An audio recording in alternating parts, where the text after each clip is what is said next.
Welcome to today's video where we're going to be looking at an extremely iconic watch, the Tag Heuer Formula 1. What makes the Tag Heuer Formula 1 iconic is that this was the very first Tag Heuer watch. Now, those of you who are familiar with Tag Heuer know that Tag Heuer says at the back, claims that they've been making watches since 1860. So what makes the Formula 1 the first Tag Heuer watch? Well, that comes down to the fact that the company Tag Heuer was only founded in 1986, and it came through the merger of two separate companies. One was Tag, which was Techniques d'Avant-Garde, and the other was Heuer. Now both these companies date back many decades, more than a century in case of Heuer. So they merged in 1986 to become Tag Heuer, and the very first watch that Tag Heuer released was the Formula 1, which is what makes this watch so iconic, is that this is the first Tag Heuer watch. Now, the Formula 1 has a very special place for Tag Heuer, because both Tag and Heuer were sponsors of Formula 1 teams in the 1970s. I think, if I remember correctly, one used to sponsor McLaren, and the other one was the sponsor of Ferrari. I think Heuer was a Ferrari sponsor in the 1970s. So when Tag bought up Heuer in 1986, it only made sense that they make their first watch after the common heritage that both of them shared, which was Formula 1 auto racing. So why is the F1 watch so special? Well, it's also the first only quartz watch that Tag Heuer released. And in fact, to the present day, even the 2021 Formula 1 models are only quartz. This watch has never been released in a mechanical version. Now, for those of you who know the quartz crisis of the 1980s, Swiss watch manufacturers were really decimated by quartz watches. So in the early 80s, Swatch was the first big success for Swiss watches with their only quartz line. And Tag Heuer was the premium version for the quartz watch trend, and it was also a success. So this was the only quartz movement. It's a standard ETA movement. And when you look at this watch, you will start seeing elements of the Heuer divers that preceded it. The Mercedes-Benz hour hand, that's the same hour hand you would see in any Heuer diver before that. In fact, Heuer made their quartz diver, which was a standard Submariner copy, and that had the exact same Mercedes-Benz hand. So much so, and you know how Tag Heuer dipped into the kit of parts, is if you look at the crown only says Heuer. The crown does not say Tag Heuer.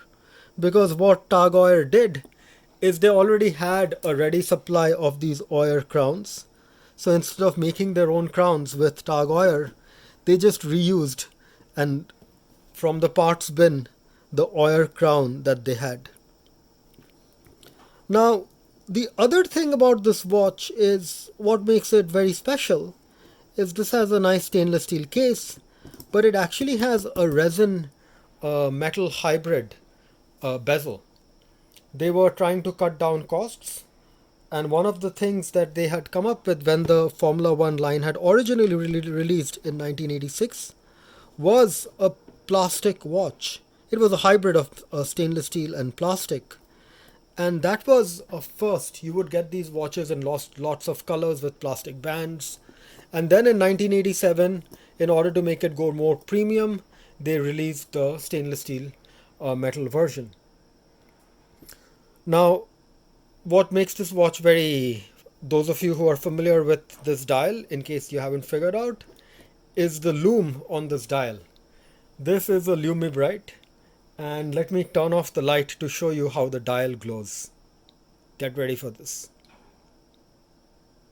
So in this case, the entire dial is the lume, and moment you turn the light off, it will just glow in as the inverse of what, say, a regular index marker lume would work.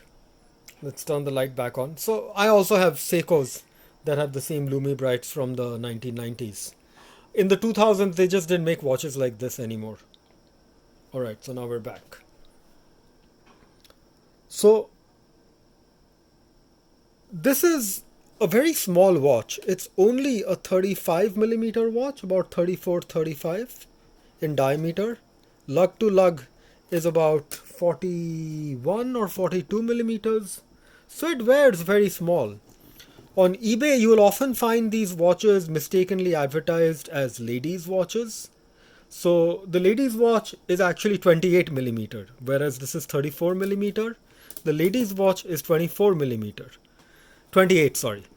And most people look at the watch, the sellers, and they seem to think that it must be a lady's watch because of the dimension. But you have to understand that back in the days, watches just weren't as wide as our modern day watches tend to be at 42, 43 millimeter. It's a very special design because it was unlike any other Heuer or Tag watch of its day, especially this fiberglass bezel. It's just so unique. And the thing is, because it's fiberglass, it will get scratched. This particular example is in really good shape, so it really doesn't have any scratches. But in most watches that you will see is if somebody's worn it, it will have nicks and the numbers will wear out. The bracelet is a standard solid end link Jubilee bracelet. It's a really high quality bracelet, and it's got, unfortunately, a stamped clasp. Tag had to figure out how to cut costs, so they weren't going for milled clasps. But what's interesting is it has a dive extension. So if you look here, there's the dive extension. So it's very much with the dive heritage that Heuer had. So I'm happy they put the extension. It is a 1980s bracelet. In 1980s, you did not get very nice bracelets. If you look at a Rolex from the 1980s, you'll be appalled just how poor quality the build of a Rolex is. So by that standard, this is actually in really, it's a pretty high quality watch for the amount of money that this was. Because remember, these watches weren't very expensive. It has a very distinctive case design. The lugs are integrated, so it's just a unified shape. But the crown guards are not integrated, they jut out. So you get in this design hints of what the future Tag designs of the 1990s were going to be. But you can already see the iconic bezel, which is, very emblematic of Tag watches in the 1990s. In fact, Tag manages to change watch design with its focus on the bezel, and the bezel design would become very important to how Tags get designed. In terms of the movement, there's really not much to say. It's a very standard ETA quartz movement, keeps great time. This crystal is not sapphire. Remember, this is a mineral crystal. You have to understand, in 1986, when Tag is formed, the Swiss watch manufacturers are trying their level best to cut down costs. So they would not put anything that cost money. So it's very common for the crystal on these watches to get scratched because this was just a mineral crystal. And sapphire crystals would start coming by the 1990s. So anyway, that's my look at the most signature iconic tag model that there is, the Formula 1. I hope you enjoyed the video.